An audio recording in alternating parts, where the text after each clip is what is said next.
Mesdames et messieurs, chers membres du jury, bonjour. C'est avec un cœur plein d'espoir que le collectif des jeunes leaders pour le développement du sport postule au colloque de l'association ADEM Mali avec notre projet sportif intitulé Les Reines de la Paix. Le collectif des jeunes leaders pour le développement du sport, qui est une association de jeunes maliens pratiquants ou amoureux du sport, vise à travers l'organisation de cette activité à promouvoir le sport féminin en milieu scolaire, à contribuer à la culture de la paix au Mali, à renforcer les acquis dans le domaine du sport féminin, également à contribuer à l'épanouissement de la jeune fille malienne par la pratique du sport. Convaincus du pouvoir du sport à intégrer une société comme celle du Mali, fragilisée par une crise politico-sécuritaire, nous entendons impliquer toutes les autorités intervenant dans le domaine de l'éducation, du sport, de la santé et aussi et surtout de la jeunesse. Cette activité placée sous le signe de la paix se déroulera entre les jeunes filles issues des écoles publiques et privées de certains quartiers de Bamako en un premier temps, avec espoir que notre projet attirera une attention particulière du jury. Nous comptons étendre l'activité dans d'autres localités du Mali. C'est avec ces notes d'espoir que nous adressons nos sincères salutations aux membres du jury, à tous les membres de l'association ADEM Mali et à tous ceux qui croient au rayonnement du Mali.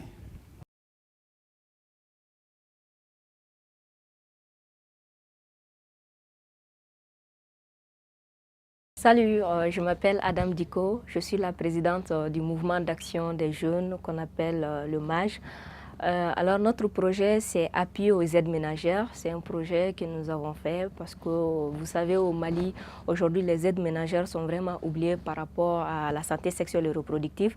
C'est la cible qui enregistre aujourd'hui un taux élevé d'avortements clandestins et à risque, de grossesses non désirées, de grossesses précoces, d'infanticide et d'abandon d'enfants. Il est important aujourd'hui qu'on apporte des informations adéquates à cette couche qui est oubliée et aussi faciliter l'accès aux services de santé à cette couche, raison pour laquelle nous avons fait ce projet-là parce qu'il y a beaucoup de facteurs qui contribuent à ce que ces femmes-là n'ont pas accès aux informations, n'ont pas accès aux services de santé de qualité.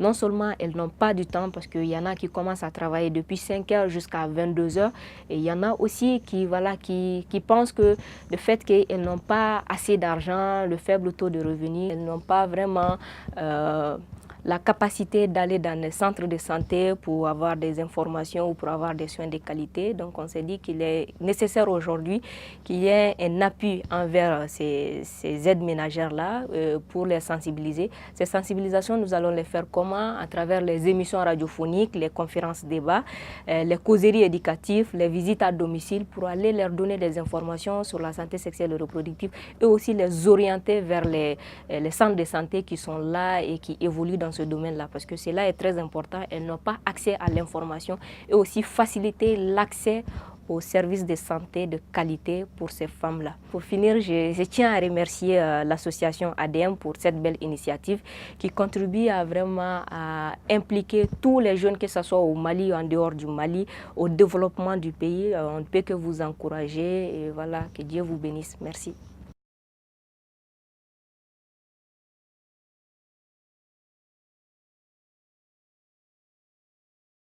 Et nous avons un programme qu'on a appelé Ambe Children, qui veut dire Ambe, ça veut dire en bambara, nous tous, children, qui veut dire en anglais enfants, comme pour dire les enfants à nous tous. Et dans ce programme, nous recensons des enfants de parents diminués ou des enfants dont les parents n'ont pas compris l'importance de l'école, que nous inscrivons à l'école et on leur offre la fourniture scolaire. C'est ainsi qu'un jour, on était tombé sur des jumeaux qui devaient être envoyés à l'école. Du moment où nous n'avons pas les moyens, nous sommes une jeune association, nous marchons avec nos propres moyens et nous sommes des jeunes chômeurs, des jeunes étudiants entre nous. Nous les envoyons dans les écoles publiques. C'est ainsi que nous sommes tombés sur cette école publique de Nerekoro où nous avons été vraiment déçus. D'abord, l'école n'avait que 3 salles de classe, ça c'est un. De 2 aussi, les enfants étaient dans des classes en paille. Alors là, on s'est dit, est-ce possible? Est-ce possible qu'à quelque part, pour ne pas dire dans le ventre de Bamako, que de telles écoles existent encore et que personne n'y fasse quelque chose? Et surtout que c'est un lieu qui est vraiment entouré de gens qui ont les moyens. Ceux-ci sont insensibles à ce problème, nos autorités sont insensibles à ce problème et nous nous sommes dit il est temps que nous-mêmes nous prenions en main le destin de cette école en collaboration avec l'administration de cette école. C'est ainsi que nous avons lancé cette campagne qui est de construire 3 salles de classe, un magasin d'entrepôt et 3 latrines. Et c'est ainsi, nous disons que nous allons essayer de mettre ces enfants dans leurs droits. De deux aussi, donner une grande leçon à tous ces responsables qui entourent cette école, qui ne font absolument rien. Nous donnerons aussi une leçon aux autorités, parce que c'est leur devoir d'amener ces enfants à l'école. C'est leur devoir de tenir à bras le corps l'éducation des enfants, mais malheureusement, ils préfèrent détourner cet argent à d'autres fins que de le mettre dans l'école.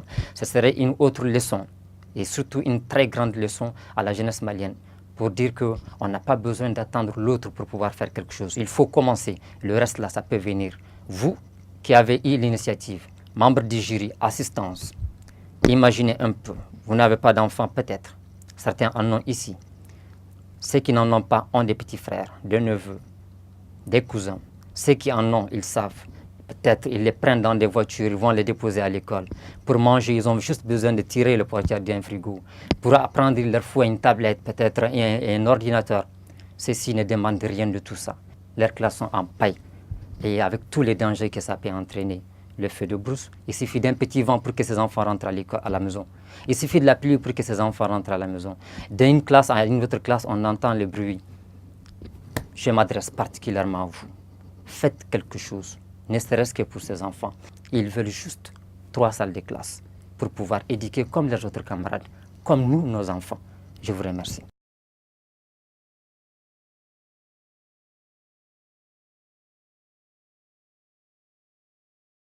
Les autorités de mon pays ont commencé à récompenser les acteurs de jeunesse et les animateurs des associations de jeunesse en donnant des médailles. Je suis très ravi. Donc, et en plus, je suis devant cette caméra pour participer à un concours parmi les 7 associations retenues au Mali. Cela veut dire qu'on est en train de payer, on est en train de réconforter les associations méritantes. Le réseau a été créé le 7 août 1991 à la Maison des jeunes de Bamako, dont notre chaise est là-bas. Donc nous avons des objectifs, beaucoup des objectifs, mais les principaux, c'est que nous sommes une association qui œuvre pour la paix, nous sommes une association qui œuvre pour former les jeunes en leadership. Nous sommes aussi une association qui contribue à beaucoup des problèmes auxquels la jeunesse est confrontée, à savoir l'école, chômage, santé et emploi. Par rapport à ces concours, nous avons décidé de prendre 2 problèmes auxquels le Mali est confronté. C'est quoi? C'est que, nous le savons aujourd'hui, nous avons besoin de la paix. Après beaucoup de tractations en Algérie et au Mali, Inch'Allah, si nous avons la paix, la signature de l'accord en Alger qui sera fait à Bamako, le réseau va s'atteler à préserver cette paix. Et le deuxième problème, c'est quoi? C'est la bonne gouvernance. Nous le savons au Mali, nous avons ce problème, pas seulement au Mali, même en Afrique. Nos gouvernants, en réalité, ils découragent beaucoup les gouvernés. Donc, c'est bon vraiment de bien gouverner et de former les jeunes à veiller à ce qu'il y ait une bonne gouvernance dans notre pays. Donc, ça va nous pousser vraiment à être courageux dans beaucoup de choses, dans tout ce qu'on est en train de faire dans nos structures. Vraiment, je sais que beaucoup de jeunes sont en train de nous regarder. Je suis très à l'aise parce qu'on sait que la jeunesse, quand on dit jeunesse au Mali, c'est des problèmes, c'est pas beaucoup, c'est pas facile. Donc, on demande à chacun de nous d'être courageux, de se donner la main pour rehausser, pour relever les défis qui nous attendent. Donc, voilà un peu le projet et voilà un peu les objectifs de notre réseau, qui est là, membre du Conseil national de la jeunesse du Mali. Moi, en tant qu'ancien membre du Conseil, vraiment, on s'est donné la main pour former ce réseau, pour relever beaucoup de défis.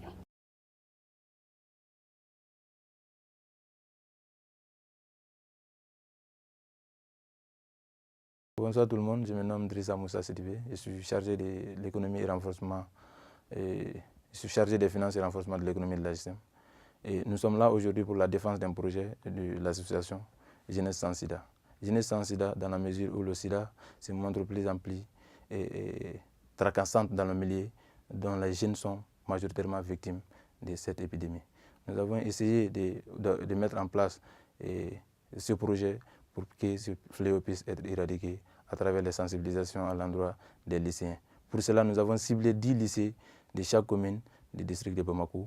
Au total, 15 000 élèves qui seront informés par rapport aux moyens de transmission du VIH-Sida. Ils seront sensibilisés au retour pour qu'ils puissent aller à la maison, faire connaître leurs parents les moyens de transmission du sida, leurs collègues, bref, tout environnement. Pour cela, nous avons établi un projet. Ce projet est tellement estimatif que ce n'est pas facile pour la GSM de supporter. Un projet dont le coût varie dans les 13 140 000 francs CFA. Tel n'est pas un petit défi à relever. Pour cela, nous lançons un appel vibrant à l'endroit des partenaires financiers pour nous aider à réaliser ce projet qui nous est tellement important. L'élaboration de ce projet nous a coûté des nuits et des jours et ça n'a pas été fait sans la contribution massive des ressources humaines nécessaires. Et comme j'ai fait révéler le nom ici des professeurs Lansana Sidibé, l'ancien directeur général de l'IFP, l'UG, Bamako. Nous lançons un vibrant appel, comme je l'ai si bien dit déjà, à l'endroit des partenaires financiers aussi bien que techniques pour la réalisation des projets. Ce projet non plus n'a été initié sans la contribution massive et la consultation du Haut Conseil national pour la lutte contre le sida et le ministère de la Santé, et sur lesquels nous comptons beaucoup pour nous aider à réaliser ce projet.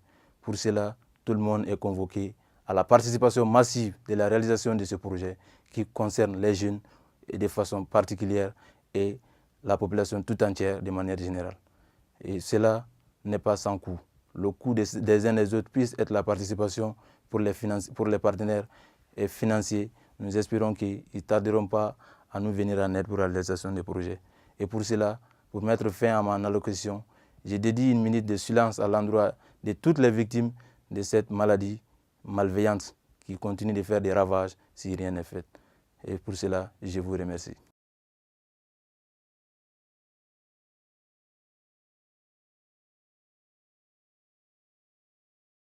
Bonjour, je me nomme Ngomo Yvette.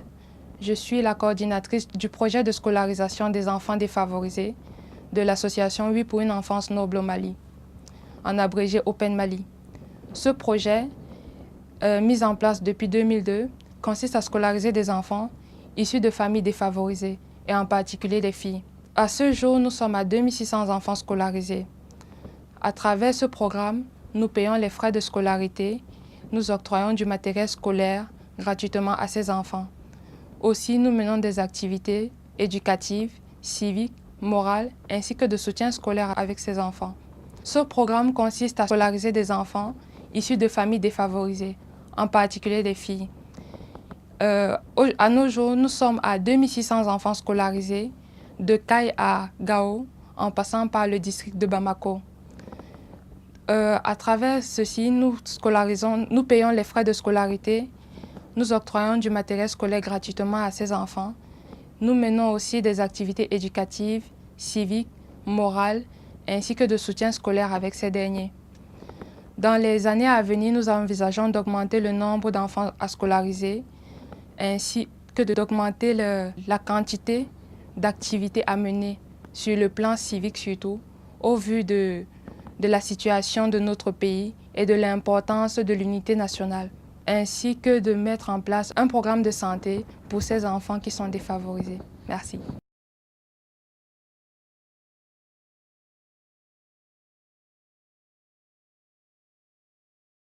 Bonjour, je suis Madame Diallo Djenebadem. Je vais vous présenter le programme Umuganda Mali Sigida Kanu. Plusieurs villes africaines sont devenues peu attrayantes compte tenu des tas d'ordures visibles un peu partout. L'attitude peu préoccupée des citoyens vis-à-vis de leur quartier, le manque de civilité et de citoyenneté de chacun à l'égard des déchets favorisent cet état de fait. Le samedi 30 août 2014, l'initiative internationale Umuganda Africa, une action de nettoyage de quartier sur le modèle rwandais de l'Umuganda, signifie tâche communautaire en Kenya-Rwanda, a été lancée à Bamako, Conakry et Dakar. Le Bénin a rejoint le mouvement en janvier 2015. L'initiative sera ainsi renouvelée tous les derniers samedis du mois. Souvent, les projets de salubrité sont de courte durée. L'opération Umuganda Mali Sigida Kanu, version malienne Mon quartier propre et solidaire, se veut être un projet ambitieux et pérenne, initié par la jeunesse et impliquant cette même jeunesse africaine. L'objectif principal est de rendre les villes africaines aussi propres que celles du Rwanda, faire appel aux jeunes dans la lutte contre l'insalubrité de leur ville en devenant acteurs du changement environnemental de leur quartier est l'autre grand objectif de cette dynamique. Le choix du modèle venu du Rwanda est tout simplement une évidence. C'est le plus efficace et les résultats sont visibles. Le résultat est spectaculaire en matière de propreté, car Kigali, avec Windhoek, est la capitale la plus propre d'Afrique. Le projet Umuganda est né dans le cadre des missions IOP Week, International Earth the All for the Progress and Education Week, qui constitue à initier, inspirer, encourager et accompagner les actions qui œuvrent pour le progrès et l'éducation de la jeunesse africaine. Avant de nous quitter, une chose importante, Umuganda Mali Sigida Kanu est un projet qui est commun à l'Afrique. Comme je vous le disais, le projet a été inspiré du Rwanda, mais existe également à Dakar, à Conakry, à Bamako et le Bénin vient de nous rejoindre en 2015. Nous comptons sur d'autres villes africaines pour aussi nous rejoindre. Le projet Umuganda Mali est né dans le cadre des missions IOP Week, qui signifie International Year the Earth for Progress and Education Week, qui constitue à initier, inspirer, encourager et accompagner les actions qui œuvrent pour le progrès et l'éducation de la jeunesse africaine.